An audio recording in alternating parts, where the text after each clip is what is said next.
The sun was a merciless god in this part of the country. A white-hot coin hammered flat against a bleached blue sky. Down below, the land stretched out in every direction, a study in red and brown, broken only by the skeletal fingers of dying sagebrush clawing at the baked earth.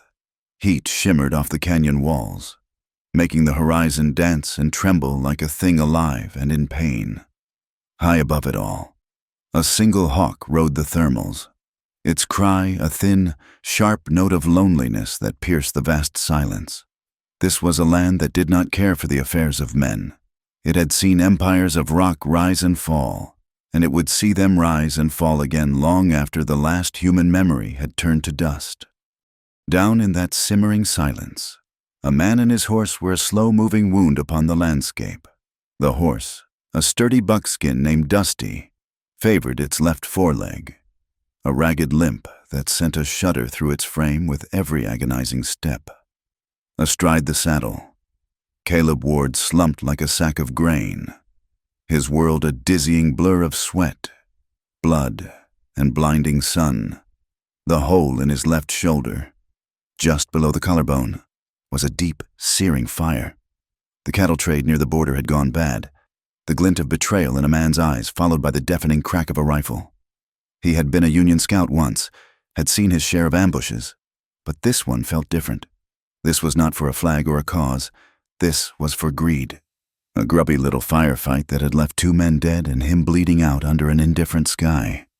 His canteen had been empty since dawn. His tongue was a thick, swollen thing in his mouth, and his thoughts had begun to unravel.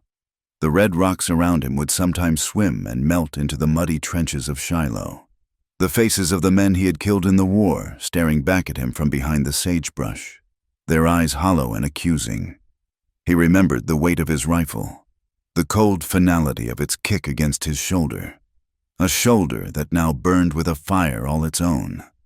He had killed for his country, then for survival, and now it seemed he would die for nothing at all.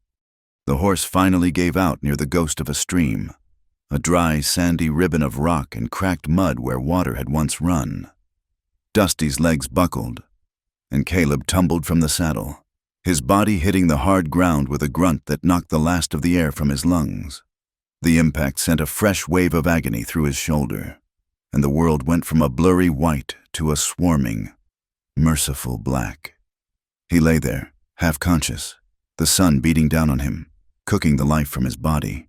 He dreamed of water, of cool mountain streams and the taste of rain on his lips. He dreamed of a woman's face, a memory from long ago, soft and kind, a face that had no place in this harsh, unforgiving world. As the sun began its slow descent, painting the western sky in brutal strokes of orange and purple, the desert began to give up its heat. The change was swift, the drop in temperature a physical shock. The warmth that had been trying to kill him all day was now a memory, replaced by a deep, penetrating cold that seeped into his bones and made his teeth chatter. He was shivering violently, his body trying to fight a war on 2 fronts, against the wound and against the freezing night. He knew, in a distant, detached way, that he would not see another sunrise. This was how it ended, not in a blaze of glory, but in a quiet, lonely fading. He closed his eyes, the faces from the war returning one last time, their ghostly hands reaching for him. It was then that he saw them, or thought he saw them. 2 figures, moving with a silence that was not human, their forms little more than deeper shadows against the deepening twilight. They were at the edge of his vision, their shapes indistinct. He thought they were spirits, come to ferry him to whatever lay beyond. He was too weak to move, too tired to care. Let them take him. He was done fighting. One of the shadows detached itself from the other and moved closer. It was smaller, moving with a fluid grace that spoke of a life lived in harmony with this harsh land. As it knelt beside him, the last vestiges of twilight caught the high cheekbones, the straight line of a jaw, the dark, unreadable eyes. It was a woman. Her hair was black as a raven's wing, tied back with a simple leather thong. She wore a deerskin dress, worn soft with use. Her hands, though, were what held his attention. They were strong and capable as they gently, cautiously, touched the wound on his shoulder. He flinched, a low groan escaping his lips. Nayeli looked down at the white man. Her father, who had been a great healer, had taught her to read the signs of life and death. This one was close to the end. His skin was pale beneath the grime and dried blood, his breathing shallow. He was a soldier, or had been. The look was still on him, the hardness around the eyes, even in his delirium. She had reason enough to hate his kind. The blue coat he wore, faded and torn, was the same color as the ones worn by the men who had driven her people from their ancestral lands, the men who had betrayed and broken the man she had once loved, the white traitor who had promised her a new world and left her with ashes. Her tribe had cast her out for that love, for believing the words of an outsider. Now she lived alone, a ghost in her own canyon, her only companion the spirit of her father and the silence of the rocks. Her first instinct was to leave him, let the desert claim him. He was not her problem. He was a part of the world that had taken everything from her. But as she looked at his face, slack with pain, she saw not a soldier, not a white man, but simply a man at the edge of life. Her father had taught her that life was sacred, a gift from the Creator, and it was not for her to decide when it should end. To leave him would be to let the bitterness in her own heart win. With a sigh that seemed to carry the weight of all her lonely years, she made a decision. She would save him. The other figure, her dog, a lean and silent creature that was more wolf than anything else, watched with intelligent yellow eyes as she worked. Getting Caleb to his feet was impossible. He was a dead weight, his long limbs heavy and uncooperative. She took his good arm and slung it over her shoulders, her own small frame straining under the burden. She began to drag him, his boots scraping against the gravel and rock, the sound loud in the immense quiet of the night. It was slow, grueling work. She moved backward, pulling him toward the canyon walls that rose like dark fortresses against the star-dusted sky. The dog padded along beside them, a silent guardian. Her home was a place no one would find by accident, a narrow fissure in the rock, almost completely hidden by a thick growth of hardy mesquite, led to a shallow cave carved out by wind and time. It was not large, but it was deep enough to offer shelter from the elements. A fire pit sat in the center, the rocks around it blackened from years of use. Animal pelts were laid out for sleeping, and bundles of dried herbs hung from pegs driven into the rock, filling the small space with a faint, pleasant scent of sage and something else, something medicinal and earthy. She dragged him inside, away from the biting wind, and gently lowered him to the ground near the fire pit. With practiced efficiency, she coaxed a flame to life from the embers of her morning fire, feeding it dry twigs until it crackled and danced, casting flickering shadows across the cave walls. The warmth began to push back the chill, a small circle of life in the vast, cold dark. She tended to him with a focused calm. She cut away the blood-stiffened fabric of his shirt, her knife moving with precision. The wound was ugly, the flesh torn and swollen. She cleaned it with water she had stored in a clay pot and then made a poultice from a mixture of ground herbs, a recipe passed down through generations of her people. It was a remedy to draw out infection and ease the pain. As she worked, she saw the other scars that littered his torso, old and faded white lines from knives and bullets, a map of a violent life. She packed the poultice into the wound and wrapped it tightly with a clean strip of cloth. Then she covered him with a heavy buffalo hide and sat back on her heels, watching him, her face impassive in the firelight. She had done what she could. The rest was up to his spirit and the strength of his body. Caleb drifted in and out of consciousness for what felt like an eternity. He was trapped in a fever dream, a landscape of pain and fragmented memories. Sometimes he was back in the war, the air thick with the smell of gunpowder and fear. Other times he was lost in the desert, the sun a hammer against his skull. Through it all, there was a constant, gentle presence, a cool hand on his forehead, a spoonful of bitter, earthy broth pressed to his lips, the crackle of a fire and the soft scrape of movement nearby. He clung to these sensations, anchors in the storm of his delirium. When he finally awoke, the world came into focus slowly. The first thing he was aware of was the warmth. A fire was burning steadily a few feet away, its light soft and orange. The second was the absence of pain. The searing fire in his shoulder had been replaced by a dull, manageable ache. He was lying on something soft, covered by a heavy hide that smelled of smoke and animal. He turned his head, his movements stiff and slow, and saw her. She was sitting across the fire from him, mending a piece of leather with an awl and sinew. The firelight played across her features, casting her high cheekbones and strong jaw in sharp relief. Her dark hair was braided down her back, and her hands moved with a quiet, deliberate grace. She was watching him, her dark eyes steady and unreadable. He could not tell if she was his savior or his captor. "Where am I?" he asked, his voice a dry rasp. She did not answer immediately, simply continued to watch him. Then, in a voice that was low and soft, but with a strength that belied its volume, she said, "You are safe." He pushed himself up onto his good elbow, his head spinning. It was then that he truly saw her, not as a shadowy figure, but as a woman. Her skin was the color of rich earth, her features distinctly Native American. Apache. The word hit him like a physical blow. He had been a scout. He had fought Apache warriors. He had seen the aftermath of their raids, and he knew they had seen the aftermath of his. They were the enemy, a specter that haunted the territories, a people his world was trying to crush and contain. Fear, ingrained from years of conflict and campfire stories, coiled in his gut. "You're Apache," he stated, the words tasting like rust in his mouth. A flicker of something, anger, pain, perhaps just weariness, passed through her eyes before the calm mask slipped back into place. "I am," she said simply, her tone giving nothing away. The small cave suddenly felt much smaller.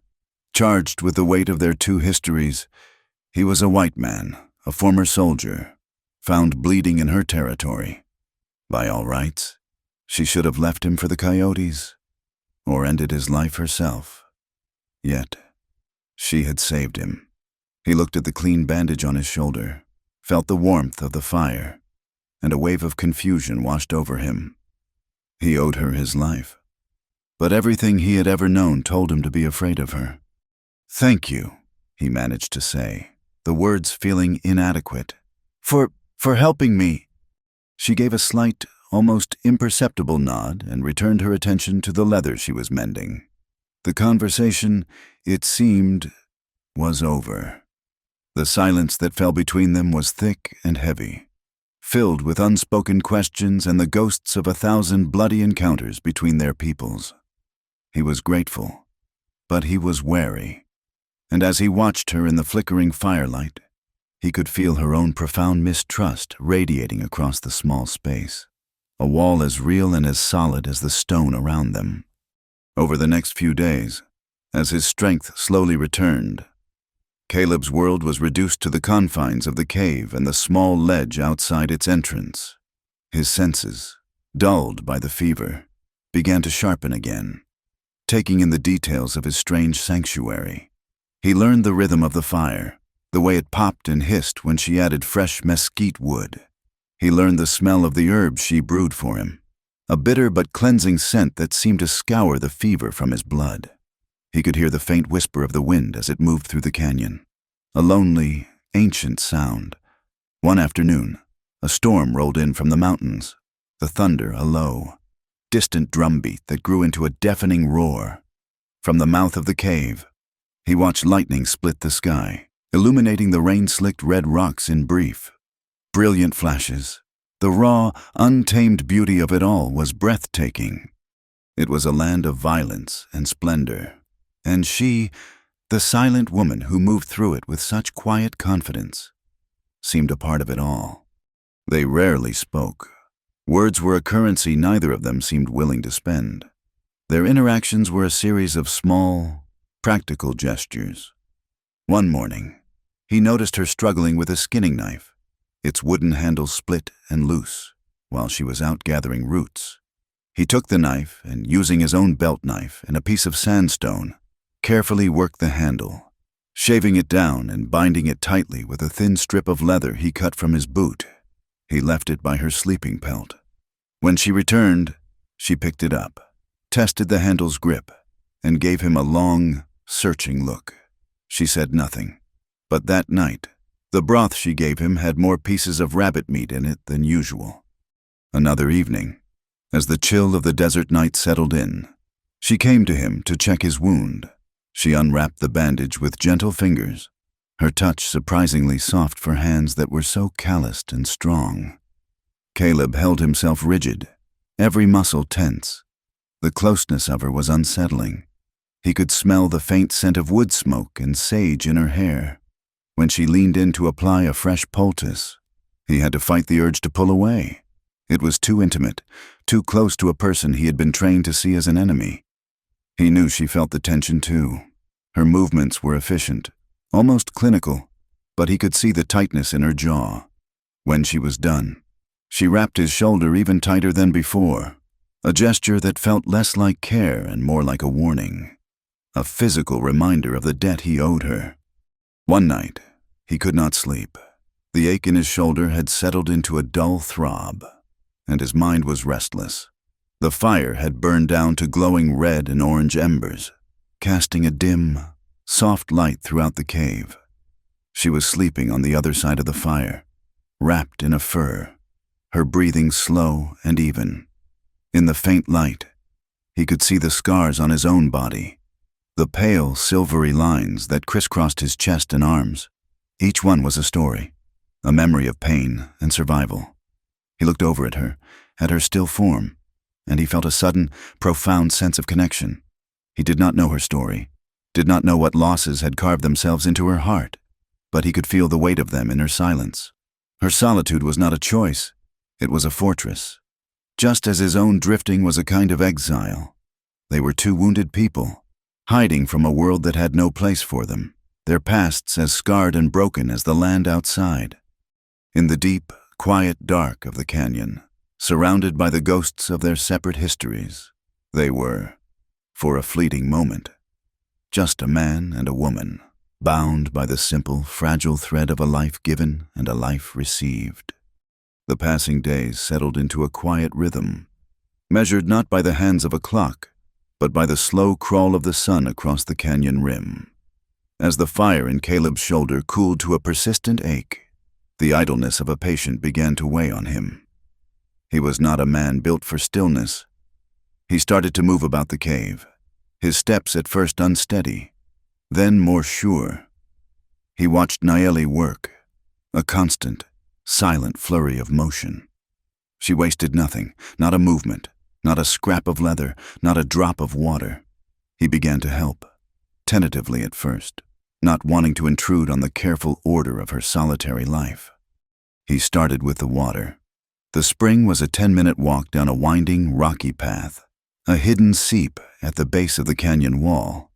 The first time he followed her, carrying one of the heavy clay pots, he felt the pull in his shoulder with every step, but he gritted his teeth and said nothing. He watched how she moved over the treacherous ground, her feet seeming to know every rock and crevice. She did not look back to see if he was keeping up. She simply trusted that he would. Soon, fetching water became his task, a small piece of their shared survival that he could claim as his own. Next came the wood. She had a small pile of mesquite and juniper, but it was dwindling.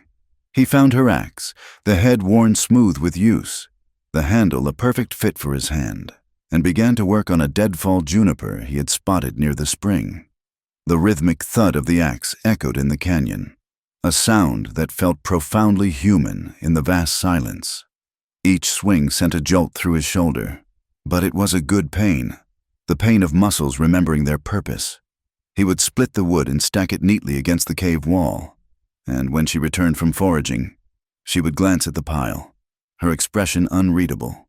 But a silent acknowledgement passed between them. He was no longer just a patient.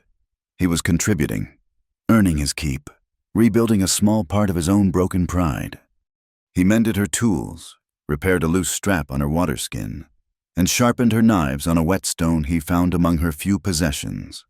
In the evenings, they would sit by the fire, the silence between them no longer heavy with mistrust, but filled with the quiet companionship of shared work. It was in these quiet moments that the dam of her silence finally began to crack. It started with a question. He had been watching her grind a dark, gnarled root into a fine powder. "What is that for?" he asked, his voice soft. She paused, her stone pestle hovering over the mortar. She looked at the root, then at him. "For pain," she said. "And to help sleep." He nodded. "My mother used to use willow bark for fevers." A flicker of interest in her eyes. "Your mother was a healer?" "No," Caleb said, a sad smile touching his lips. "Just a farmer's wife. But she knew the old ways." That small exchange opened a door. A few nights later, as a coyote yipped in the distance, she began to speak of her past. Her words came out in fragments, like chips of stone broken from a larger rock.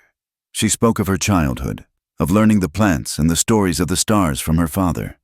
Then, her voice lowering, she spoke of him, a white man, a trader named Silas. He had come to her village with promises and bright, shiny goods. He had a smile that could charm the birds from the trees, and he had singled her out. He learned a few words of her language, told her she was beautiful, spoke of a life they could have together, a life that bridged their two worlds. "I was young," she said, her eyes fixed on the dancing flames. "I believed him." She told him how the elders had warned her, how her own brother had forbidden her to see the trader, but she had been deaf to their words. Her heart filled with his promises. She met him in secret, her love for him a fire she could not control. "He told me he would come for me," she whispered, her voice so low Caleb had to lean forward to hear.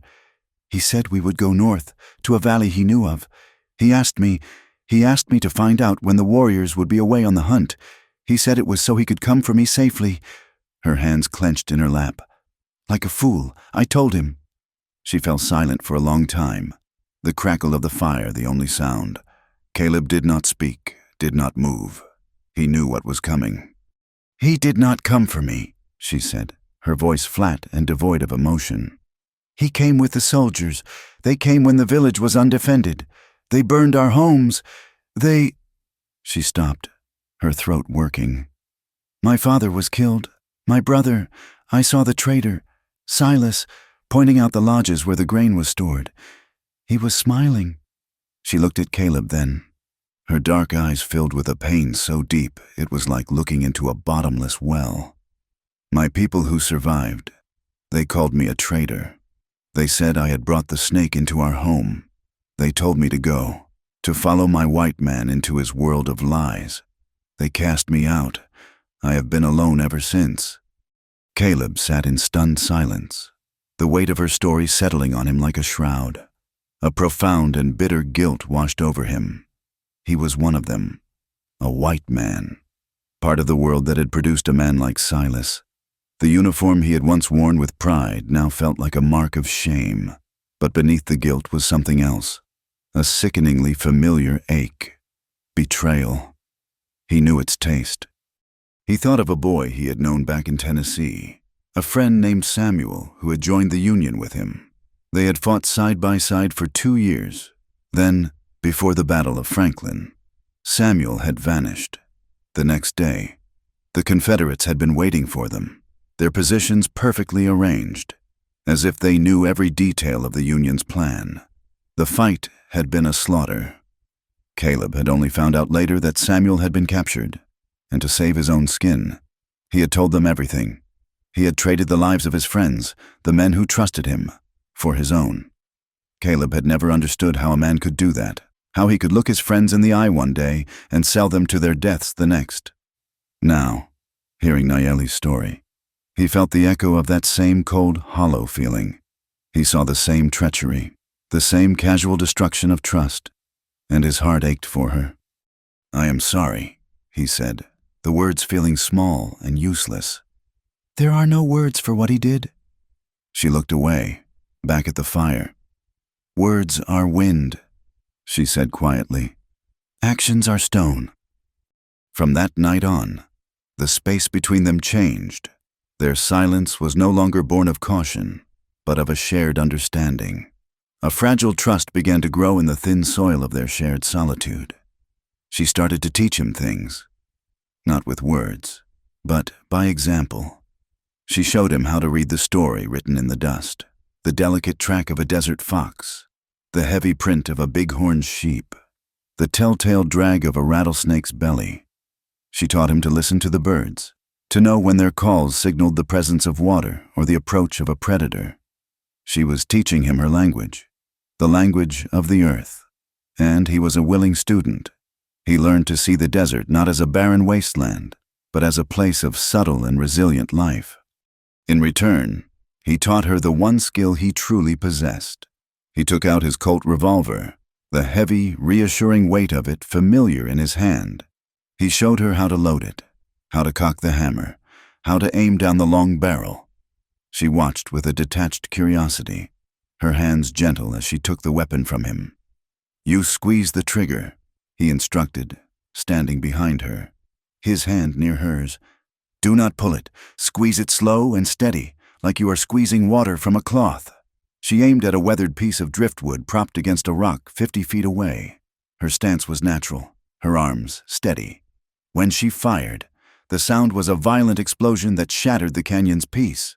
The bullet struck the wood, sending a puff of splinters into the air. She looked at the hole, then back at the revolver, a faint, almost imperceptible smile touching her lips. It was a look of quiet amusement, as if she found a deep irony in learning the ways of the weapon that had so devastated her people. They fell into a routine of work and quiet instruction, and with every passing day, an unspoken current began to flow between them, as undeniable as the heat of the midday sun. It was in the way their eyes would meet across the fire. A look held just a moment too long.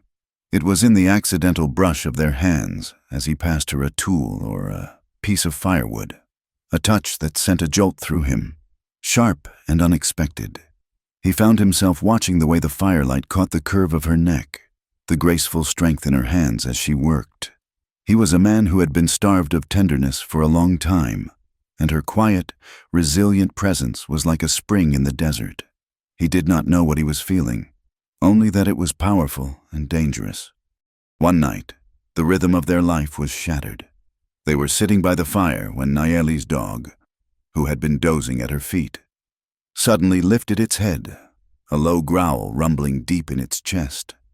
Nayeli went rigid, her hand instantly reaching out to extinguish the small flame, plunging the cave into absolute darkness. "What is it?" Caleb whispered, his hand instinctively going to the Colt tucked in his belt. "Riders," she breathed, her voice tight with fear. "My people." He heard it then, the faint, rhythmic sound of unshod hooves on stone, coming from the canyon mouth. The sound grew louder, accompanied by the low murmur of voices speaking in the guttural tones of the Apache language. Fear, cold and sharp, pierced Caleb. If they were found, he would be killed without question, and she would suffer a fate far worse for harboring him. Nayeli grabbed his arm, her grip like iron. "In here, quickly, and be silent!" She pulled him toward a deep recess at the back of the cave, a dark, narrow space behind a stack of storage pots. They squeezed in together, the stone cold against their backs. The space was so small their bodies were pressed tightly against each other. Caleb could feel the frantic beating of her heart against his chest, or maybe it was his own. He could feel her warm breath on his cheek. The scent of sage and smoke from her hair filled his senses. The riders stopped just outside the cave. Caleb held his breath, every muscle in his body screaming with tension. He could hear their voices clearly now, though he could not understand the words. The sound of a horse snorting, the jingle of a bridle. It felt as if they were standing right at the entrance. He closed his eyes, praying to a god he had long since forgotten. In the suffocating dark, with the threat of death just feet away, all he was aware of was the woman pressed against him. He felt a desperate, primal urge to protect her, to stand between her and whatever might come. It was an instinct that went deeper than gratitude, deeper than logic. After what felt like a lifetime, the voices faded, and the sound of hooves receded down the canyon. They waited in the silence for a long time, unmoving, their breathing the only sound in the darkness. Finally, Nayeli let out a long, shuddering breath and sagged against him. The immediate danger had passed, but something had irrevocably shifted between them in that dark, cramped space. The fear had stripped away their caution, their history, leaving only the raw, undeniable reality of two bodies pressed together, two hearts beating as one. When she finally pulled away, the loss of her warmth was a physical ache. She rebuilt the fire, her movements jerky and uncertain. The spell was broken, and the harsh light of reality returned. "You must leave," she said, her back to him. Her voice was strained. "What?" Caleb was taken aback. "Leave? Where would I go?" "Away from here," she said, turning to face him. The fear was still in her eyes, but it was mixed with a new resolve. "They will be back. They are hunting. If they find you here, they will kill you, and they will punish me for helping you." "I will not leave you," he said, his voice firm. "I owe you my life. I will not repay you by bringing your own people down on you." "You do not understand," she insisted, her voice rising with a desperate edge. "This is my burden to carry, not yours. Your presence here puts us both in danger." "Then I will protect you," he argued, taking a step toward her. "Protect me?" A bitter, humorless laugh escaped her lips. "You are one man. They are many. You cannot protect me from my own past." He refused to listen. The thought of leaving her alone in this canyon, of returning to his own empty, drifting existence, was unbearable. "No," he said, his voice low and resolute. "I am not leaving." The conflict hung between them, a taut wire of fear, gratitude, and a desire neither of them dared to name. He would not abandon her, and she could not force him to go. They were at an impasse, trapped together by circumstance and the powerful, unspoken thing that was growing between them. The argument was cut short by the wind. It began as a low moan that grew into a high-pitched shriek, whipping sand and dust against the canyon walls. The sky, visible through the cave entrance, turned a sickening shade of yellow-brown. A sandstorm. It descended upon them with a terrifying fury, a solid wall of grit and wind that blotted out the sun and sealed them in the cave as surely as if a boulder had rolled across the entrance. For 2 days and 2 nights, the storm raged. The world outside ceased to exist, replaced by the relentless howl of the wind and the hiss of sand against stone. Trapped in the close, fire-lit confines of the cave, the tension between them slowly began to dissolve, worn away by the shared ordeal. They had nothing to do but wait. They talked more than they ever had, their voices low against the roar of the storm. He told her about his family's farm in Tennessee, about the green hills and the smell of rain on black earth, a world away from this red desert. She told him stories of her people, legends of Coyote the trickster and of the mountain spirits. On the second night of the storm, as they shared a small meal of roasted rabbit, he told a story about a clumsy calf he had once tried to raise, and she laughed. It was the first time he had heard her laugh, a low, musical sound that startled him. It transformed her face, melting the hard lines of sorrow and caution, revealing the girl she must have been before Silas, before her exile. Seeing her like that, a warmth spread through Caleb's chest that had nothing to do with the fire. He smiled back, and in that shared moment of simple joy, the last of the walls between them crumbled into dust. Later that night, the storm finally began to subside, the wind's roar diminishing to a weary sigh. The air in the cave was thick with dust and the heat of the fire. Caleb's shoulder had begun to ache fiercely again, a raw, angry pain from the tension of the past few days. "I need to change the bandage," he said, his voice rough. He sat by the fire and began to unbutton his shirt, his fingers clumsy. Nayeli watched him, her expression unreadable.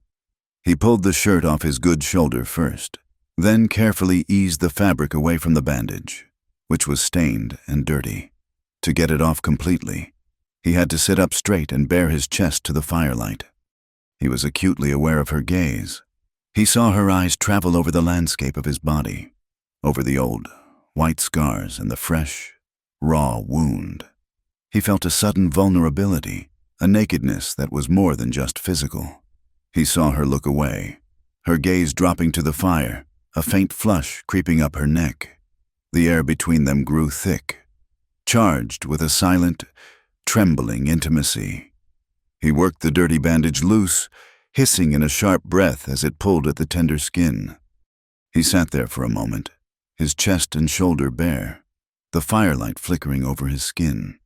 The silence stretched, filled with the dying breath of the storm and the frantic beating of his own heart. He expected her to move, to get the herbs, to do anything. Instead, she remained perfectly still, her eyes on the flames. Then, so softly he almost thought he had imagined it, he heard her voice, a whisper that was not carried on the wind, but seemed to come from the very heart of the silence. She did not look at him, but her words were as clear and as powerful as a physical touch. "Stay tonight, my cowboy." Her words, a soft whisper in the firelit cave, had been an invitation not just to his body, but to his soul. In the days that followed that first night, the world was remade. The canyon, once his prison and sanctuary, became a secret Eden. The sun seemed to pour liquid gold onto the rocks. The air tasted sweeter, and the silence was no longer a void, but a vessel holding their shared peace. They lived like ghosts, two solitary figures moving through a world of their own making, their existence known only to the hawks that circled high above and the ancient spirits that slept in the stones. Time itself seemed to slow, to bend around their hidden lives, giving them a fleeting illusion of permanence.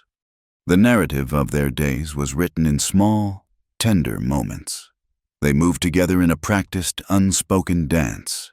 In the morning, he would rise first to rebuild the fire while she stretched in the warm furs, her dark hair a spill of ink against the pale deerskin. They would share food from the same bowl, a piece of roasted corn or a strip of dried meat, their fingers brushing in a gesture of simple, profound intimacy.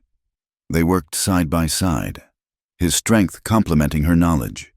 He would haul the heavier logs for the fire, and she would show him which roots were for medicine and which were for stew, her touch gentle on his hand as she guided him. One afternoon, they went down to the spring to wash their few clothes. Under the full glare of the sun, they knelt by the slow-moving water, the silence broken only by the rhythmic slap of wet cloth against smooth stones. He watched her work, her movements efficient and graceful. When she was done, she turned and looked at him, at the faded blue of his shirt soaking in the pool. A small smile touched her lips, and she reached out, her wet fingers tracing the line of a faded scar on his forearm. It was a touch that asked 1,000 questions without speaking a word. He covered her hand with his own, his thumb stroking the back of her wrist. In that moment, by the clear, cool water, they were not a soldier and an Apache, not a cowboy and an outcast. They were simply a man and a woman, their histories washed clean for a moment by the desert's sun. He found a piece of cottonwood that had been worn smooth by the wind and sand. In the quiet hours of the afternoon, while Nayeli was out foraging, he would sit at the mouth of the cave with his knife and begin to carve. The wood was soft, yielding easily to the blade, slowly, painstakingly. A shape began to emerge, a horse. It was small enough to fit in the palm of her hand, but he poured all of his focus into it, carving the delicate curve of its neck, the powerful muscles of its haunches, the wild freedom in its unseen eyes. He thought of the horses he had known, of the thundering freedom of a gallop across an open plain. He was carving a memory, a piece of his own soul, and offering it to her. When he was finished, he sanded it with a piece of rough stone until it was as smooth as a river pebble. That evening, he pressed it into her hand without a word. She looked down at the small wooden horse, her fingers tracing its form. A strange light entered her eyes, a mixture of wonder and a deep, resonant sadness. She closed her hand around it, holding it tight, a silent acceptance of the vow he had just made. A few days later, she presented him with a gift of her own. It was a necklace, a simple leather thong from which hung a single, polished piece of turquoise, the color of a summer sky. The thong itself was intricately braided from strands of deer sinew, a painstaking process that must have taken her hours. It was a piece of her world, imbued with the spirit of the animals and the earth. He bowed his head, and she placed it around his neck, her fingers warm against his skin for just a moment. The turquoise rested coolly against his chest, a silent promise, a charm against the world that lay beyond the canyon walls. These small exchanges, the horse and the necklace, became their vows, spoken in a language deeper than words. They were two outcasts, clinging to a fragile peace, their love a secret fire that warmed them against the coming dark. But the world outside had not forgotten him, and Caleb could not forget it, as the days turned into weeks, and his love for Nayeli deepened into something that felt as solid and real as the rock beneath his feet. A cold dread began to gnaw at his conscience. He would watch her as she slept, the firelight softening the proud lines of her face, and he would be filled with a love so fierce it felt like an ache in his chest. But that love was immediately followed by a wave of fear. He knew, with a certainty that chilled him to the bone, that the world he came from would never accept them. In their eyes, she would be a savage, a squaw, and he would be something worse, a race traitor, a man who had turned his back on his own kind. Their love, so pure and right in the sacred silence of the canyon, would be seen as a perversion, a sin to be punished. This knowledge was a poison that seeped into their idyllic life. He found himself looking over his shoulder, his ears straining for any sound that was out of place.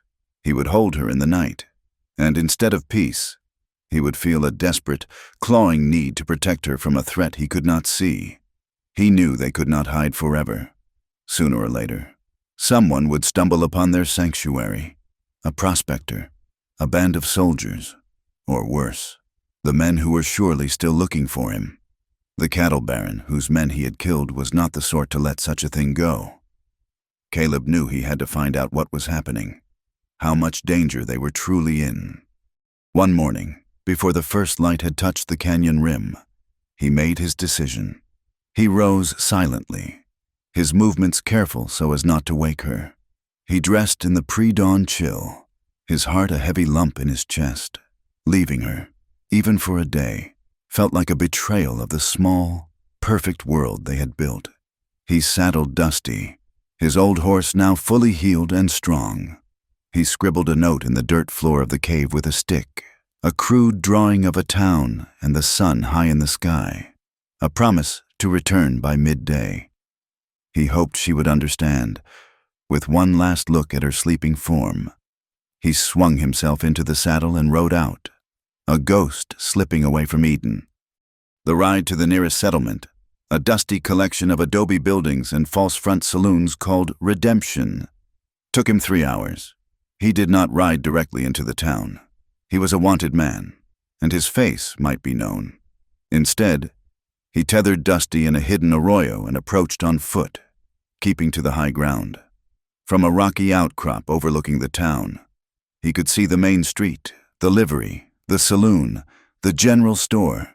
It was a typical border town, teeming with rough-looking men, miners, drifters, and cowboys, all wearing pistols on their hips. He needed information, but he could not risk showing his face. His chance came in the form of an old prospector leading a mule laden with supplies out of town.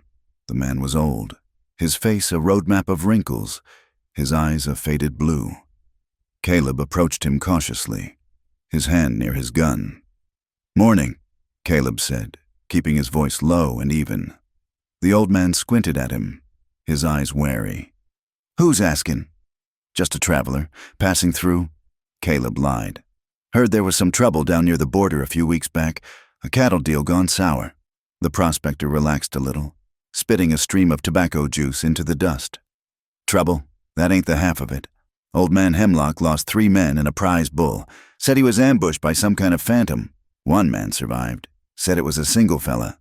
Moved like smoke and shot like the devil himself." Caleb's blood ran cold. "Is that so?" "Yep," the old man continued, warming to his story. "Hemlock's put a bounty on his head. $500. For a desert ghost. He's calling him. Got bounty hunters crawling all over these hills looking for him, led by a nasty piece of work named Pike. Man's more wolf than human. $500. It was a fortune. Enough to make any man turn killer. Pike. The name sounded vaguely familiar. A name whispered in saloons, always attached to stories of ruthless efficiency and casual brutality. The noose was tightening. He thanked the old man and retreated back to his horse, his mind racing. He had to get back to Nayeli. He had brought this danger to her doorstep, and the thought of Pike and his men finding their canyon filled him with a terror so profound it made him physically ill. He pushed Dusty hard on the ride back, his heart pounding in time with the horse's hooves. The sun was past its zenith when he finally reached the familiar entrance to their canyon. A terrible sense of foreboding washed over him. The air was too still, the silence too complete. He dismounted and approached the cave on foot, his revolver drawn. And then he saw it. Plunged deep into the earth just feet from the hidden entrance to their cave was a spear. It was an Apache war spear, its shaft decorated with black and red markings. A single eagle feather tied just below the wicked iron point. It was not a weapon left by accident. It was a message, a warning. He burst into the cave, his eyes wild. He found her sitting by the cold ashes of the fire, her back rigid. Her face was buried in her hands, and her shoulders were shaking with silent, racking sobs. He had never seen her cry. He had never imagined that she could. The sight of her, so strong and self-reliant, utterly broken, shattered something inside him. He knelt in front of her, gently pulling her hands away from her face. Her eyes were red-rimmed, her cheeks wet with tears. "Nayeli," he whispered. His voice choked. "What happened?" She would not look at him. She just stared at the dead fire. "He was here," she said, her voice a hollow rasp. "My cousin, Kono, he tracked your horse. He left the spear. It is a final warning. They know a white man is here. If you are still here when they return at the next full moon, they will kill us both." Fear, cold and absolute, returned, extinguishing the warmth of their stolen days. The fragile peace they had built had been an illusion, a dream from which they had been brutally awakened. "You must go, Caleb," she said, her voice gaining a desperate strength. She finally looked at him, her eyes pleading. "Tonight, you must ride north and never look back. They will not follow you far beyond their territory." "No," he said, his voice a raw growl. "I will not leave you here to face them alone." "This is not your fight," she insisted, her hands balling into fists. "I do not want your blood spilled because of me. I will not be the cause of another man's death, and I will not abandon you," he shot back, his own fear turning to anger. "I love you, Nayeli." The words were out before he could stop them, raw and true and terrible in their timing. Her face crumpled, the anger draining away to be replaced by a pain so deep it stole his breath. "And I love you," she whispered. "That is why you must go." "No," he said, shaking his head, his mind latching onto a desperate, half-formed plan. "We can leave, together. We can go north, all the way to Oregon. Maybe I can change my name. We can start over. I will build us a house. We can have a small ranch. No one would know us there. We can be free." She looked at him, at the desperate hope in his eyes, and she gave him a sad, weary smile. "My cowboy," she said softly, Your world would never see me as anything but an Apache, and my people will always see you as a white man. There is no place for us. There is no north far enough to escape what we are." But he would not be swayed. He refused to accept that their love was doomed. He argued. He pleaded. He painted a picture of a future that he desperately needed to believe was possible.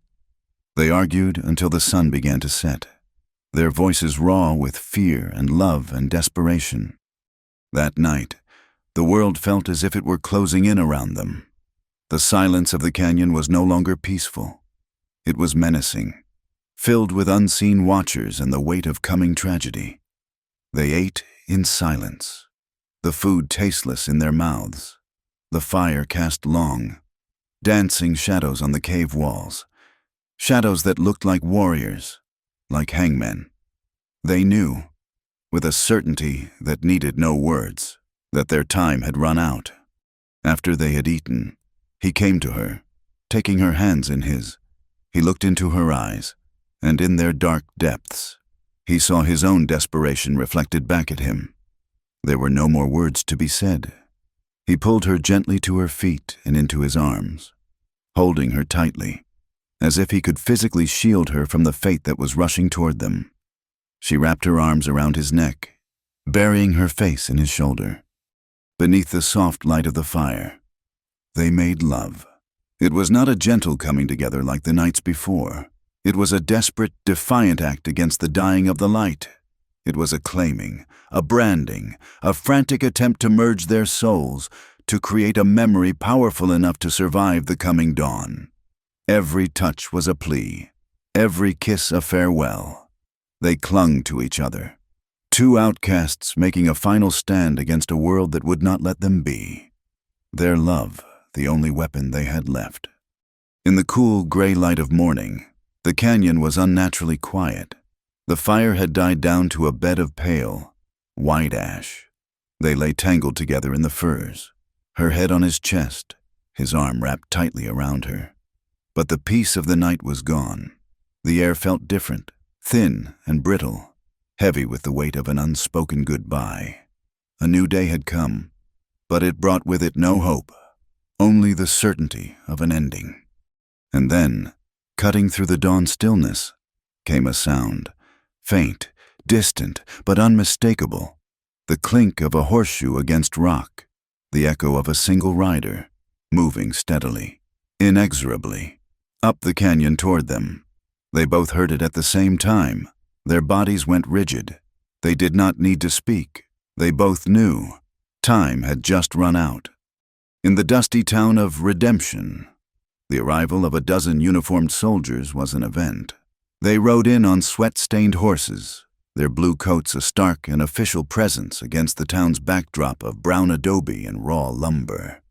They did not stop at the saloon, but made straight for the marshal's office, where they were met by a man who seemed to be their opposite in every way. Where the soldiers were uniform, he was a collection of mismatched leather and trail dust.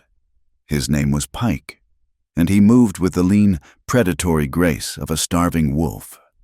He was the bounty hunter old man Hemlock had hired, and his eyes, small and hard as pebbles, missed nothing. He had spent the last 2 days sniffing at the edges of the territory, and the prospector's story of a traveler asking questions had been the first real scent of a trail.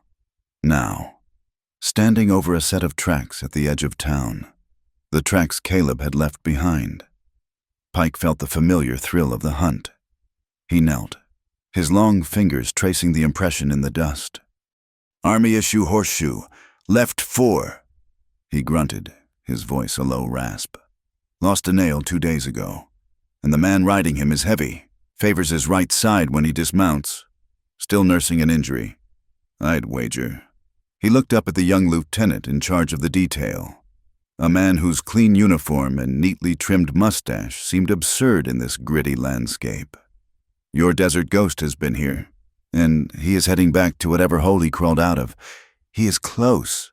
The soldiers, sent at Hemlock's insistence to legitimize the hunt, looked at Pike with a mixture of disgust and grudging respect. They were here for a killer. He was here for the money. But in this unforgiving land, It was Pike's kind of expertise, not theirs. That would find their man. Back in the canyon, the immediate fear from the lone rider's passing had subsided, but it had left a poison in the air. That night, Nayeli's sleep was a tormented landscape of old ghosts. She dreamed she was a girl again, running through her village under a sky choked with thick, black smoke. The air was filled with the crackle of burning lodges and the terrible screams of her people. She saw Silas, the traitor, his handsome face twisted into a triumphant sneer as he pointed soldiers toward her family's dwelling. Then the dream shifted, and the faces of the soldiers became Caleb's face, his eyes filled with a cold duty she did not recognize. She heard the voices of her kin, her father, her brother, their words echoing from the heart of the flames. Not in anger, but in a sorrow that was far worse. "Traitor," they whispered, "you have brought the white man's fire to us again." She awoke with a strangled cry, her body drenched in a cold sweat. The cave was dark, save for the dying orange embers of the fire. She sat up, her heart hammering against her ribs, the dream clinging to her like a shroud. And then she saw him. Caleb was sitting by the entrance of the cave, silhouetted against the pale pre-dawn light. He was not sleeping. He was methodically cleaning his Colt revolver, the metallic click and slide of the mechanism unnaturally loud in the silence.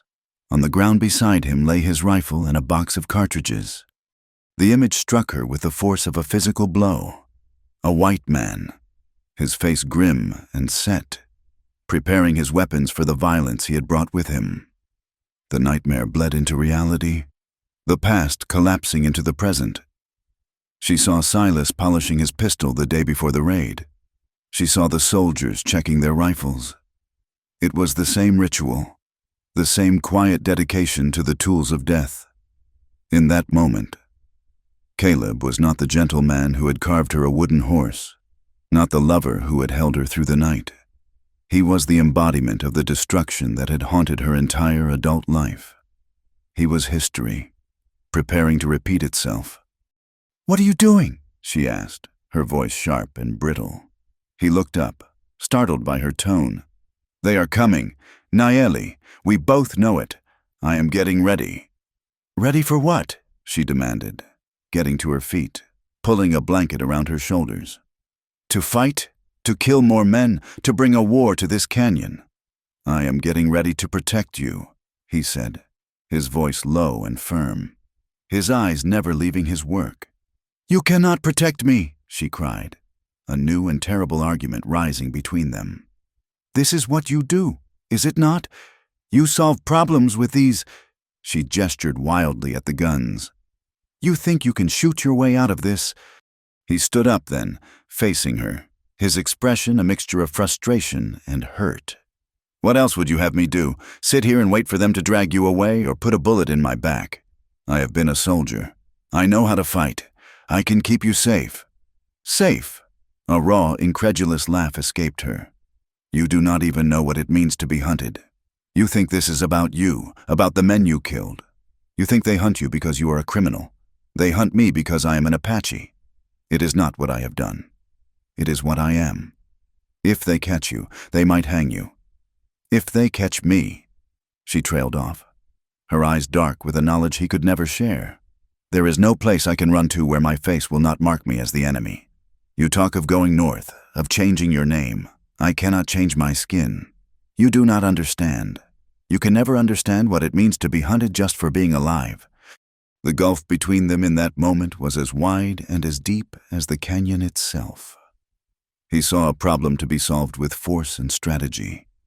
She saw a fate she had been running from her entire life, a tide of history that was about to sweep them both away.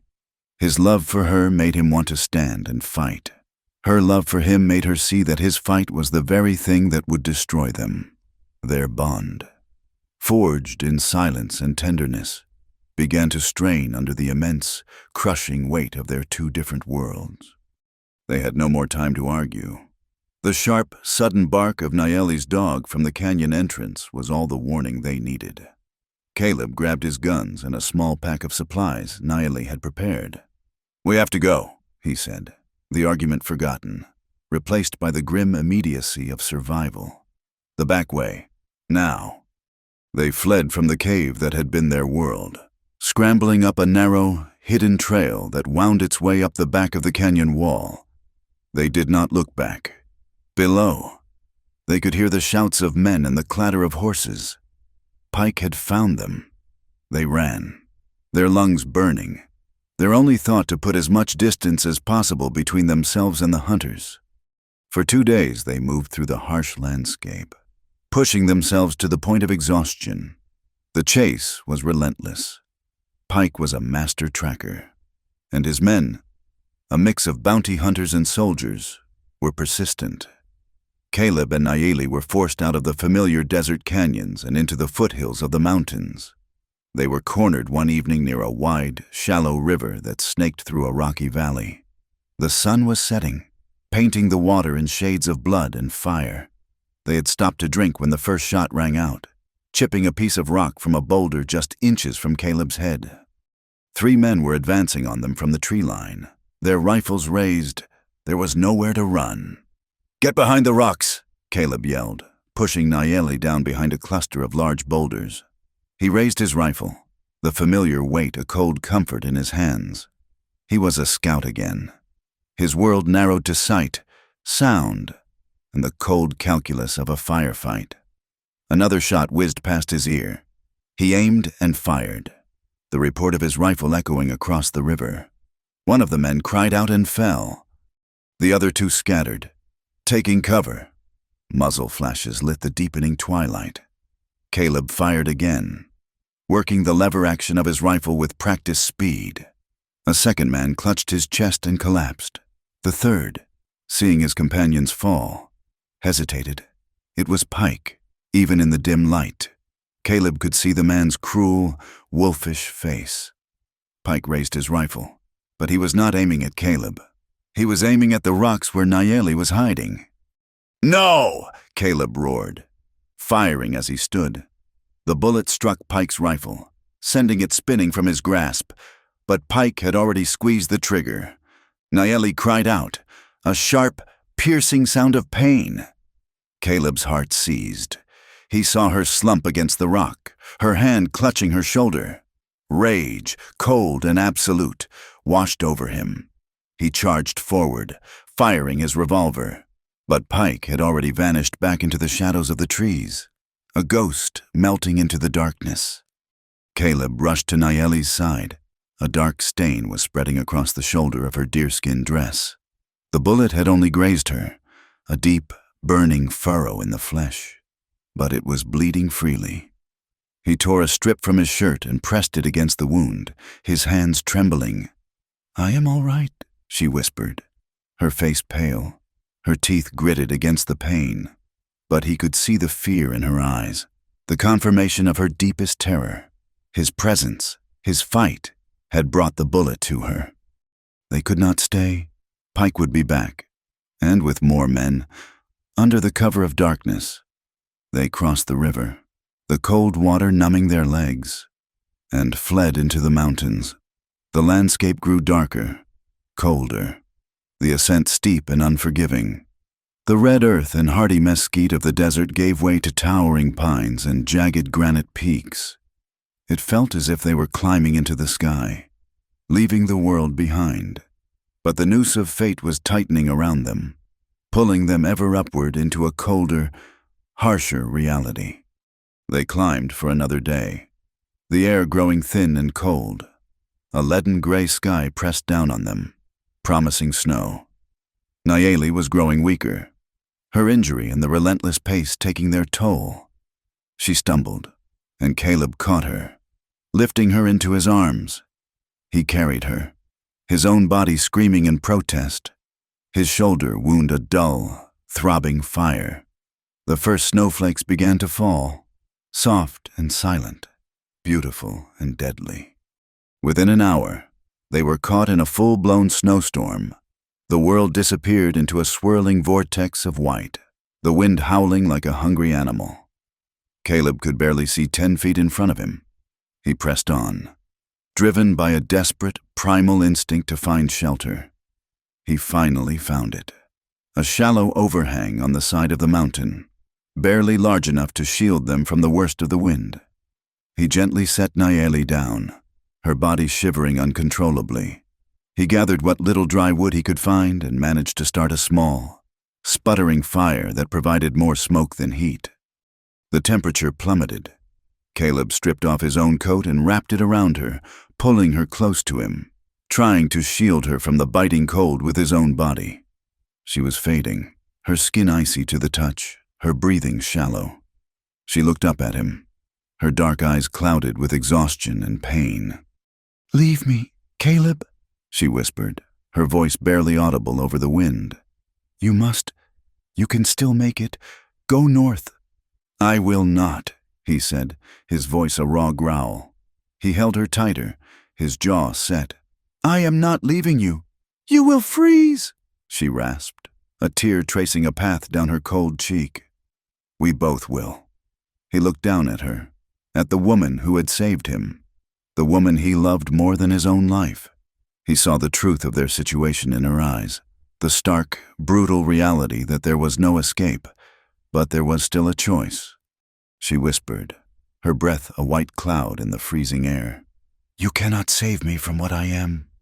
He leaned down, pressing his forehead against hers, the last of his warmth, a final, desperate offering.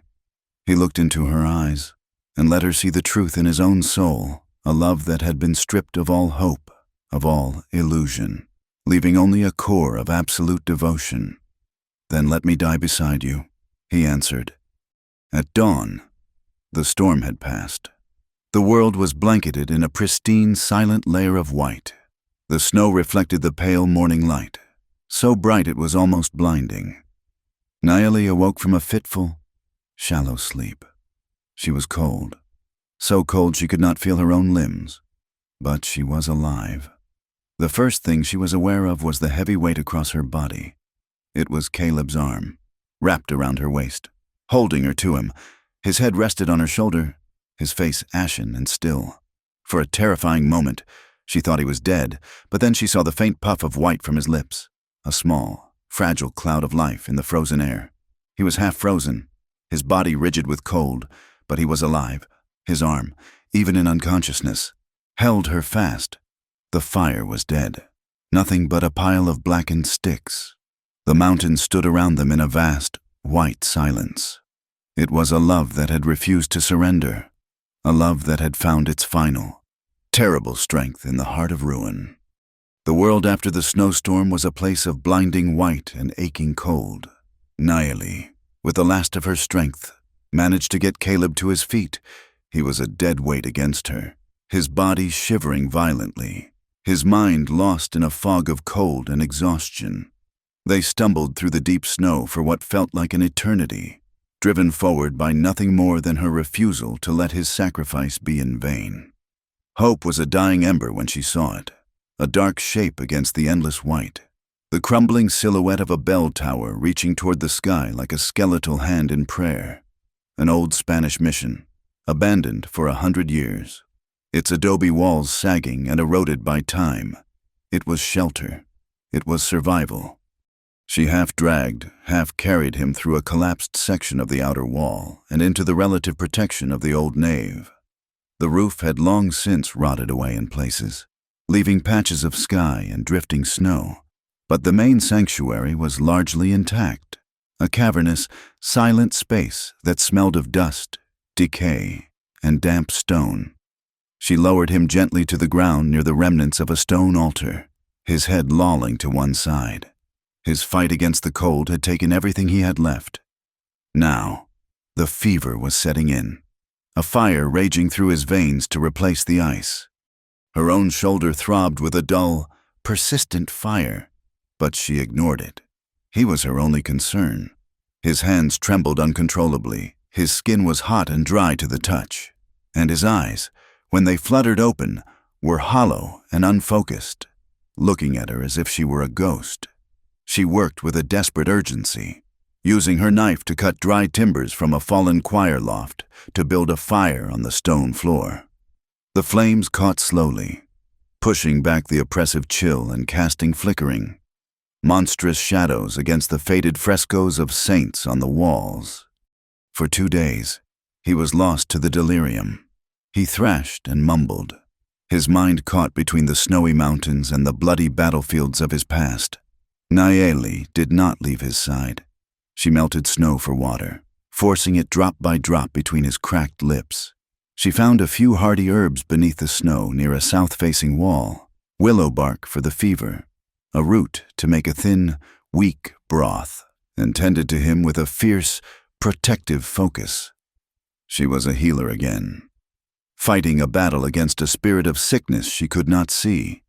In the depths of his fever, his defenses crumbled, and the words he had never said in his right mind came pouring out.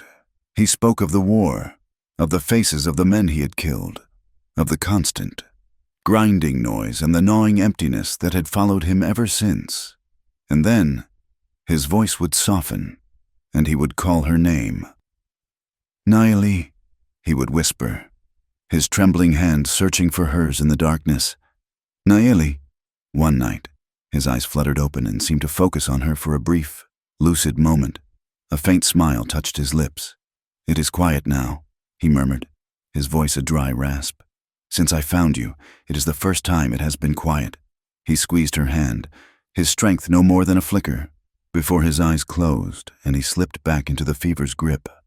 His confession settled in her heart, a thing of both beautiful and terrible weight. To be his peace was the greatest gift she had ever been given, but the cost of that peace was a war she now had to fight within herself. As he slept, she knelt on the cold stone floor, away from the fire, and prayed. She did not pray to the Christian God whose house this had once been. She prayed to the spirits of her ancestors, the spirits of the mountains and the wind. Her prayer was a tangled knot of love and guilt. She loved this man, this white soldier, with a totality that frightened her.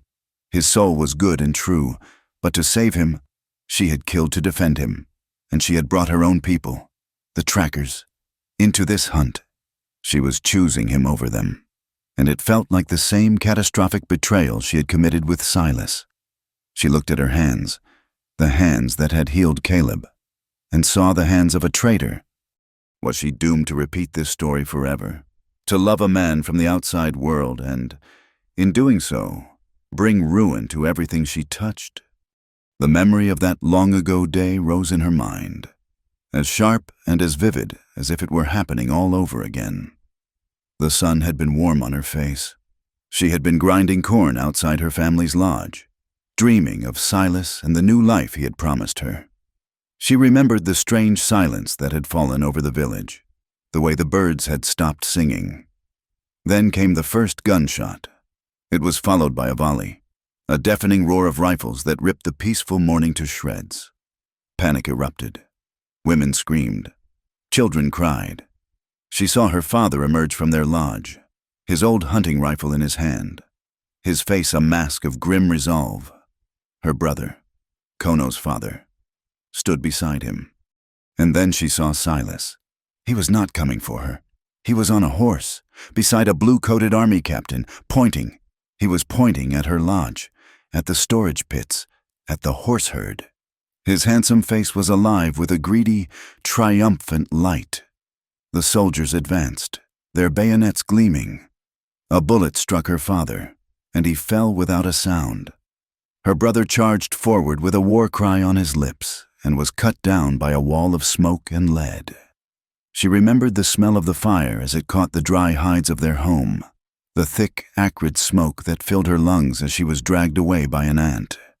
Her own screams lost in the cacophony of the slaughter. She had seen it all, the brutal, methodical destruction of her world, orchestrated by the man she had loved and trusted. That was the price of her foolish heart. Now, with Caleb, she felt a strange and painful duality. His selfless love, his willingness to die beside her, was a kind of redemption. It was proof that the connection between two people could be real, that it was not always a lie designed to hide a greedy heart. He had washed away the stain of Silas's betrayal with his own honor, but with that redemption came the certainty of loss. This love, this true and powerful love, had also led them to this ruin. It had led them to a cold, abandoned church in the middle of a frozen wilderness, with killers on their trail. She knew, with the weary resignation of her soul, that this story, too, would end in fire and blood. After 3 days, his fever broke. He woke up weak and gaunt, but his eyes were clear. He looked at her, at the exhaustion etched on her face, and he knew he owed her his life for a second time. In the days that followed, as his strength slowly returned, a fragile, bittersweet peace settled upon them. They were living on borrowed time, and they both knew it. But they allowed themselves to pretend. They talked quietly by the fire, their voices soft in the vast, empty church. They dared to speak of dreams. "I always wanted a small ranch," he said one evening, his voice still weak but filled with a wistful longing. "Up north, Oregon, maybe a little valley, with a creek running through it. Just enough land for some cattle, a few horses. I would build the house myself, out of pine, a big stone fireplace." He looked at her, his eyes full of a future he was painting in the air. "Big enough for a family." She listened, a sad smile on her lips. "I would have a garden," she said softly. "I would plant medicine, sage and echinacea, and the root my father taught me to find. A place where the earth is good, where nothing is hunted, where things can just grow." For a moment, in the crumbling sanctuary, their impossible dream felt real. They could almost see the valley, smell the pine, feel the good, dark earth in their hands. It was a beautiful, heartbreaking lie. A final sip of water before a long walk through the desert. Their peace was shattered by the howl of Pike's dog. The sound came from the valley below, a long, mournful cry that signaled the end of the hunt. Caleb was on his feet in an instant, grabbing his rifle. He helped Nayeli to a shattered window high on the sanctuary wall. Peering down, they saw them, 3 figures moving through the snow. One was Pike, a grim, determined shadow against the white. The other 2 were Apache, moving with a silent, deadly purpose. One of them, she saw with a fresh stab of grief, wore a necklace of bear claws. It was Kono, her cousin. There was no escape. The mission was a trap, its crumbling walls their tomb. "Nayeli," Caleb said, his voice low and urgent. "Take my revolver. There is a passage behind the altar. It might lead out the back. Go! Do not wait for me." She looked at him, at his pale, determined face. She remembered begging him to leave her in the snow. Now he was begging her to do the same. "No," she said, her voice quiet but unyielding. "I will not run this time. What did you say to me in the storm? Let me die beside you." He looked at her for a long moment, and, in his eyes, she saw not fear, but a profound and sorrowful acceptance. He nodded once, a gesture of grim understanding. He handed her his rifle. "Stay here. You will have a clear shot from the window." He drew his Colt and his knife. "I will meet them at the door." The fight, when it came, was not a noble battle. It was a brutal, chaotic explosion of violence in the house of a silent god. Pike kicked in the heavy, rotting doors of the mission, his 2 trackers fanning out on either side. Caleb was waiting in the shadows. He fired, and one of the trackers went down. Kono and Pike dove for cover behind the old wooden pews. Gunshots echoed like thunder in the cavernous space, kicking up dust and splinters of wood from the window above. Nayeli took aim with the rifle. Her hands were steady. She saw her cousin, Kono, the boy she had played with as a child, rise to fire at Caleb. She squeezed the trigger. The rifle bucked against her good shoulder. Kono cried out, clutching his chest, a look of shocked betrayal on his face before he fell. The sound of her own rifle shot was the sound of her last bridge to her past burning away. Below, Caleb was locked in a desperate struggle with Pike. Weakened by fever, he was no match for the bounty hunter's raw strength. They crashed against the stone altar. Pike's hands closing around Caleb's throat. Caleb's vision began to swim in blackness. With the last of his strength, he brought his knife up, plunging it deep into Pike's side. The big man grunted, his grip loosening. He staggered back, pulling his own pistol. At the same moment, Caleb raised his Colt. Both men fired at once. The two shots sounded as one. Pike was thrown backward, a dark hole appearing in the center of his chest. Caleb stood for a moment, swaying, a look of surprise on his face. Then he looked down at his own stomach, where a red stain was rapidly spreading across his shirt. He collapsed to his knees. During the fight, a kerosene lantern one of the trackers had been carrying had shattered against the dry wooden pews. Now, flames began to lick up the walls, consuming the old wood with a hungry roar. The mission was burning. Nayeli scrambled down from her perch and rushed to Caleb's side, heedless of the growing inferno. She knelt beside him, pulling his head into her lap. His breathing was shallow, his eyes already beginning to glaze over. "Caleb," she sobbed, tears finally falling onto his face. He looked up at her, a faint, bloody smile on his lips. "We won," he whispered. "Do not speak," she begged, pressing her hand against his wound, a futile attempt to hold his life inside him. He reached up, his hand weak, and touched her cheek. "Nayeli," he rasped, his voice fading.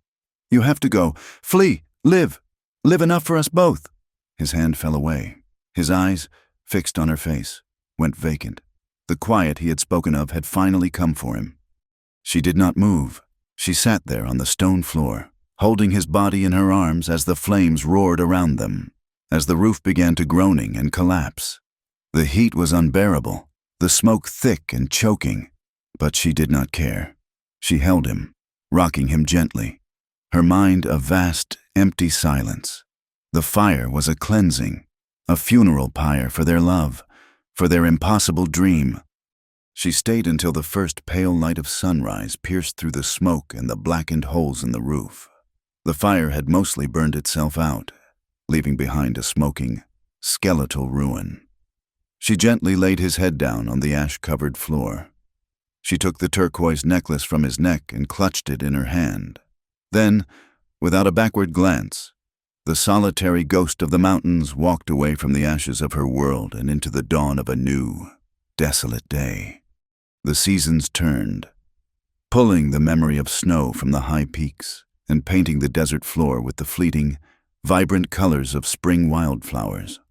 Months bled into a year, and the sharp, ragged edges of Nayeli's grief began to soften, worn smooth by the steady rhythm of solitude and survival. She had traveled south after leaving the ruins of the mission, moving like a phantom through the borderlands, her heart a cold, heavy stone in her chest. She had finally found her peace in a place the maps had forgotten, a hidden valley nestled in the rugged mountains near the Rio Grande, a sliver of impossible green in a world of red rock and sun-baked earth. A clear, spring-fed creek ran through the valley, nourishing a grove of ancient cottonwoods and allowing her garden to flourish. Here, she planted the things she had spoken of to Caleb in what felt like another lifetime. She grew corn, squash, and beans, and tended to the medicinal herbs of her ancestors. The work was hard. Her hands were calloused, but in the simple act of putting seeds in the earth and watching them grow, she found a quiet purpose. It was an affirmation of life, a daily fulfillment of the promise she had made to his dying echo. She would live. She was not entirely alone. A small herd of wild horses had claimed the valley as their own, their coats the color of dust and clay. She did not try to break them or fence them in. Instead, she would leave out offerings of rock salt and fresh water, and, over time, they came to accept her presence. They would graze peacefully near her small adobe dwelling, their quiet strength a comfort in the vast silence. She saw in them the untamed spirit of the land, the same spirit she had seen in Caleb's eyes. The small wooden horse he had carved for her sat on a ledge inside her home, a silent guardian of her memories, its form a perfect, miniature echo of the wild creatures outside. She lived a life pared down to its essentials. Beneath the soft deerskin of her dress, she always wore the turquoise necklace he had taken from his own neck in death. The stone was a cool, constant weight against her skin, a physical reminder of his presence, his love, his sacrifice. Above the stone hearth where her fire burned each night, hung his Colt revolver. She kept it cleaned and oiled, not as a weapon to be used, but as a sacred object, a relic of the man who had wielded it to protect her. The heavy pistol and the delicate necklace were the two poles of her memory of him, the fierce protector and the tender lover, the soldier and the cowboy. She avoided all contact with the world of men. If a traveler or prospector happened to ride near the entrance to her hidden valley, she would melt into the rocks and shadows, her dog a silent shadow at her side. Until they had passed, she had no desire to return to any world, neither the one she had been born into nor the one that had taken everything from her. Her world was now this valley, this small circle of life carved out of the wilderness, a sanctuary for her and her ghosts. Yet her heart had not grown entirely hard. She knew the desperation of the lonely and the wandering. Sometimes she would walk the long path to the river, the great Rio Grande that separated the countries of men, and she would leave a small bundle tied to a tree near a well-worn trail, a piece of dried meat, a pouch of ground corn, a bundle of healing herbs. She never saw who took her offerings, and they never saw her. It was a gesture made to the world, a quiet act of compassion that kept some small part of her connected to the humanity she had forsaken. And so, stories began to be told in the dusty saloons and around the lonely campfires of the borderlands. Drifters and hard-luck men would speak in hushed tones of a spirit woman who guarded the high canyons. They said she could command the wild horses and that she left food for the starving, a ghostly blessing for those in need. Some said she was the ghost of an Apache woman betrayed by a lover long ago. Others said she was a saint. The legend grew with each telling, a campfire myth that served to keep the curious and the greedy away from her valley. Without knowing it, the world she had fled had given her the one thing she truly needed. It had made her invisible, a spirit of the land, left to her solitude and her memories. One night, as the summer gave way to the first chill of autumn, a storm rolled in from the west. The sky turned a bruised purple, and the wind began to speak in a low, mournful voice that rose to a desperate howl. Rain came down in hard, driving sheets, turning the dust to mud and making the creek swell and roar. Naeli sat inside her small home, the fire in the hearth her only companion. The storm was a wild thing, a beautiful and violent symphony, and it opened a door in her heart that was usually kept closed. She closed her eyes and let the memories she so carefully held at bay wash over her. The sound of the wind was the sound of his breathing in the snowstorm, a desperate but steady presence that had kept her alive. The roar of the water in the creek was the roar of the fire in the mission, the sound of their world turning to ash. She felt the phantom weight of his hand in hers, the rough callus on his thumb, the way he would hold on as if he were afraid she might drift away. She could almost smell him, the scent of leather, trail dust, and the simple, honest smell of the man himself. She remembered his voice, the low Tennessee drawl, the way he had said her name. She remembered the quiet confession in the mission, the words that had healed a part of her she thought had died with her family. "It is quiet now, since I found you." She remembered his last words, his final, selfless command. "Live enough for us both." A single tear, hot and slow, traced a path down her cheek. But it was not a tear of sorrow. It was a tear of profound, aching gratitude. He had given her not just his love, but a life. He had filled her solitude with a memory so powerful that she would never truly be alone. She looked into the dancing flames, at the empty space across the fire where he should have been. She thought of that night in the cave, after the sandstorm, when the world had fallen away, and there was only the two of them. She remembered the vulnerability in his eyes, the silent question, and the words she had spoken that had changed everything. She turned her face to the darkness of the room, to the empty spaces where his ghost lingered, and she whispered to the howling wind, "Stay tonight, my cowboy." The wind answered, a gust pushing through a small crack in the adobe, touching her cheek like a gentle caress. It was not a cold, dead wind. It felt like his breath, close and human. A final, fleeting answer to her call. The sound was not a howl anymore, but a sigh, a whisper of a love that time could not erase. A deep sense of peace settled over her, a calm that was as profound and as powerful as the storm raging outside. She stood up and walked to the door of her home. She pushed it open and stepped out into the rain. She did not flinch from the cold drops that plastered her hair to her face and soaked her deerskin dress. She tilted her head back, closing her eyes, and let the storm wash over her. The water was a baptism, a cleansing not of sin, but of sorrow. She had lived through the fire, she had survived the ice, and now she was accepting the rain. She had fulfilled her promise. She was living, and in her heart, he was living too. Her expression, for the first time in a very long time, was one of complete and utter peace. The storm passed, as all storms do. As the first pale light of dawn broke over the eastern mountains, the rain softened to a fine mist. The fire in her hearth, which she had not tended, had burned down to a bed of soft, gray ash. It was fading, giving way to the new light, but the love that had been forged in a canyon far from here, the love that had been tested by fire and ice, that love was eternal. It was carved into the silence of the mountains, whispered on the wind, and held safe forever in the heart of the spirit woman of the valley. Thank you for listening to our story. Please comment with where you are listening from to connect with others. Subscribe to the Wild West Campfire channel and share your thoughts in English.